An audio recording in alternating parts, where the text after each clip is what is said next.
I just won 250,000.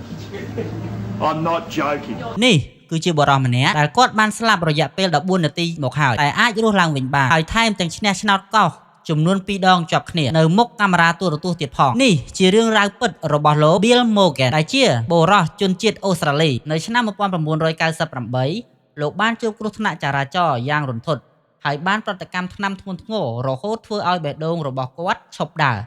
ត្រូវបានពេទ្យប្រកាសថាស្លាប់តាមបច្ចេកទេសអស់14នាទីគាត់បានសន្លប់ស្ដុកស្ដឹងអស់12ថ្ងៃហើយគ្រូពេទ្យថែមទាំងប្រាប់គ្រួសារឲ្យត្រៀមចិត្តបិទម៉ាស៊ីនសង្គ្រោះទៀតផង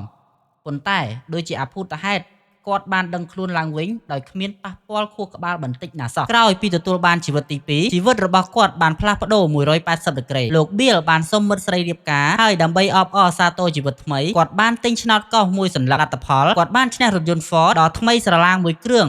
តម្លៃរាប់ម៉ឺនដុល្លាររឿងនេះបានធ្វើឲ្យអ្នកជិតខាងនិងសារព័ត៌មានក្នុងតំបន់បានភ្ញាក់ផ្អើលជាខ្លាំងប៉ុន្តែអភូតហេតុពិតប្រាកដទើបតែចាប់ផ្ដើមប៉ុណ្ណោះប៉ុស្តិ៍ទូរទស្សន៍ល្បីមួយបានចុះទៅសម្ភាសនិងសូមឲ្យគាត់ធ្វើវីដេអូសម្ដែងកោសឆ្នោតឡើងវិញដើម្បីថតផ្សាយលោក Bill ក៏បានទិញឆ្នោតមួយសន្លឹកទៀតមកកោសផ្ទាល់មុខកាមេរ៉ា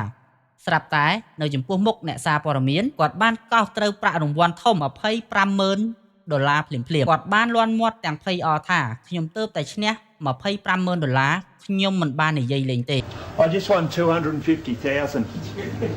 I'm not joking. វីដេអូនេះបានក្លាយទៅជាប្រវត្តិសាស្ត្រនិងល្បីជុំវិញពិភពលោករហូតមកដល់សប្តាហ៍ថ្ងៃនេះតើអ្នកគិតថាគាត់បានស្លាប់រយៈពេល14នាទីគឺជាការផ្លាស់ប្ដូររាសីឬគ្រាន់តែជាការចៃដន្យហើយប្រសិនបើគេឲ្យលុយអ្នករហូតដល់$250,000ហើយជួបគ្រោះថ្នាក់ដល់ជីវិតរហូតដល់ស្លាប់បែបនេះតើអ្នកហ៊ានដោះដូរដែរឬទេ Follow សម្រាប់វីដេអូក្រោយ